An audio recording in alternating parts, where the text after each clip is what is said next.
Here is Mushroom Ball for grades 4 to 8. You'll need one foam ball, and thanks to Eric Gross for this game idea.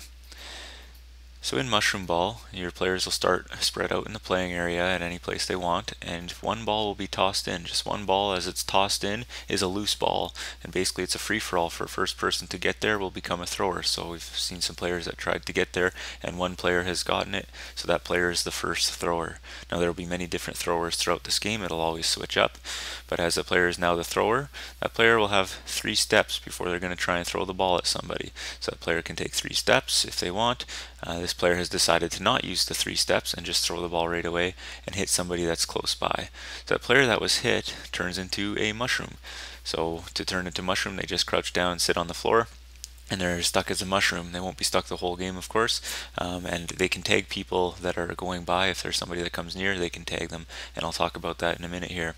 So the ball is now a loose ball, so it can be anybody's ball. It's free game.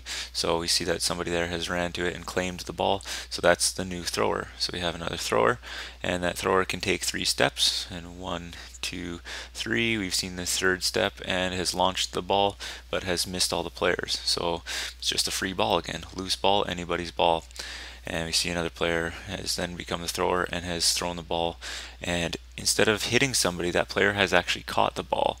So if somebody throws the ball and it's caught by a player without bouncing, then the player who threw it turns into a mushroom. So we have a couple mushrooms now on the floor. And remember, meanwhile, if players are running, like we see a player there has ran and gotten tagged by a mushroom, now what happens is the mushroom that tagged them becomes a player, and the player that was tagged becomes a mushroom. So they kind of switch roles there, and that's always the case. Remember, players will all be moving around the whole time throughout this game. They won't be standing still like you see in this screen here.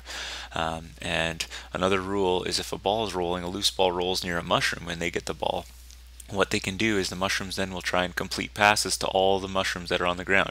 If they can do this without the ball getting intercepted by the other players, then they can both stand up. Or if there's 3 or 4, if they can complete the pass to all the mushrooms without the ball being intercepted, then they all stand up. And that's basically the idea for Mushroom Ball. Thanks again to Eric. Hope you've enjoyed this game, and please visit PhysEdGames.com for more games.